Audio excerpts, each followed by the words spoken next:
All right, today we're diving into a really powerful ancient Buddhist story. It's all about this incredible, mythical, nine-colored deer, a man who's about to drown, and a single promise. A promise that, once it's broken, sends ripples across entire lifetimes. So, this story comes from what are known as the Jataka tales, which are basically stories of the Buddha's past lives. And this one, man, it really hangs on one single powerful idea that honestly is just as relevant today as it was centuries ago. Just think about that for a second. What really happens when a solemn vow is broken? This story, the Sūtra of the Nine-Colored Deer, doesn't just ask the question, it gives us a pretty profound answer. So, let's get into it. Okay, so Act 1. Our story kicks off with a creature that is just breathtaking. This isn't just some animal, you know? It's a symbol of pure goodness and compassion, a being with this almost divine kind of grace. This is our nine-colored deer. I mean, just try to picture it. A coat that shimmers with like every color you can imagine, and these antlers that are as pure and white as fresh snow. It lives this really quiet, peaceful life by a river, and its only companion, its only buddy, is this loyal crow that watches over it from the branches above. But of course, that peace can't last. All of a sudden, it's shattered by a noise. A man has been swept away by the river's current, and he's drowning. He's screaming, crying out to the heavens, praying that someone, anyone, will save him. And you know what? A savior appears. The deer hears the cries and doesn't think twice. It just leaps straight into the raging river, telling the man to climb on its back. It literally offers its own body as a life raft and carries this terrified, exhausted man all the way to the safety of the shore. Just a pure, selfless act of compassion. The deer is completely wiped out, but it asks for nothing in return. It just has one request. Please don't tell anyone you saw me. Humans will get greedy for my hide and antlers, and they'll hunt me down. The man, he's just so grateful. He kneels down and swears he will never, ever betray his rescuer. Yeah, but we all know how this goes, right? Promises can be incredibly fragile, especially when they come up against things like human greed and desire. So let's head into Act 2 and see how this all starts to fall apart. The trouble starts, of all places, in the royal palace. The queen has this incredibly vivid dream about the nine-colored deer, and when she wakes up, she is absolutely consumed by this desire. She decides she must have a coat made from its hide and a handle from its antlers. So she gets all dramatic, tells the king she's sick, and that she will literally die if he doesn't get it for her. So the king, who just adores his wife, immediately sends out a royal decree. And get this, he offers this staggering reward to anyone who can find the deer. We're talking gold, silver, and half of his entire kingdom. And right here, this is the moment of truth. The man who was saved by the deer hears about this massive reward. And that promise he made, that solemn vow, well, suddenly it just feels like an obstacle in his way.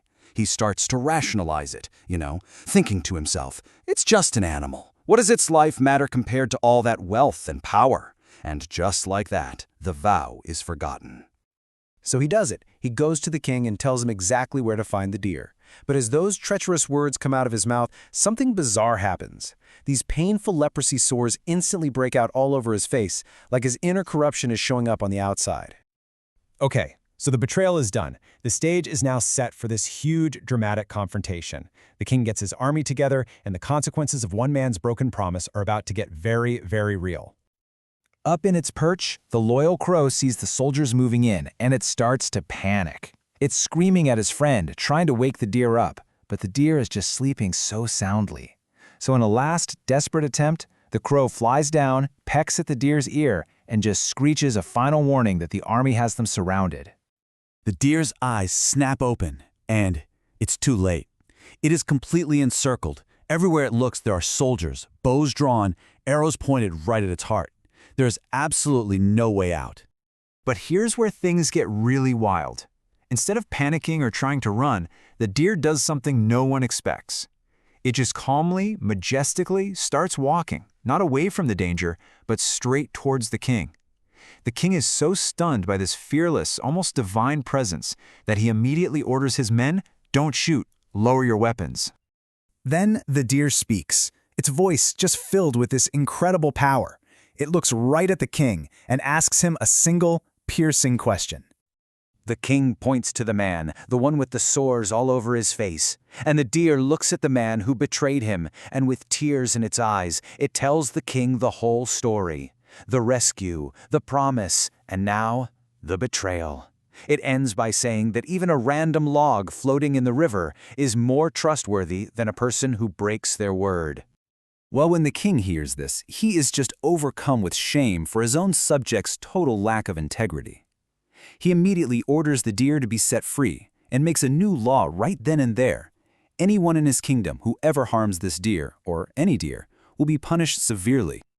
Now, this powerful story about integrity, it doesn't actually end there. Because it's a Buddhist sutra, there's another deeper layer to it. And this part is a pretty incredible illustration of the whole concept of karma. So later, the Buddha tells this story to his followers and then drops this absolute bombshell. He reveals that all the characters in the story were actually past incarnations of people in his current life. He was the 9-colored deer. And the drowning man he saved? That was his jealous cousin and rival, Devadatta. The loyal crow was his most devoted disciple, Ananda. This wasn't just some fable. It was literally their shared history playing out. So when you boil it all down, the lessons here are just timeless.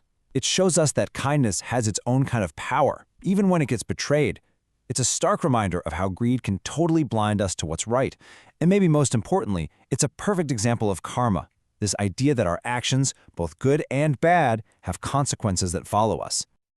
So this ancient story, it's really more than just a tale about a magical deer. It's kind of a mirror for us. And it leaves us with this one big question. If every single thing we do really does echo through time, how does that change the way we choose to act, right now, today?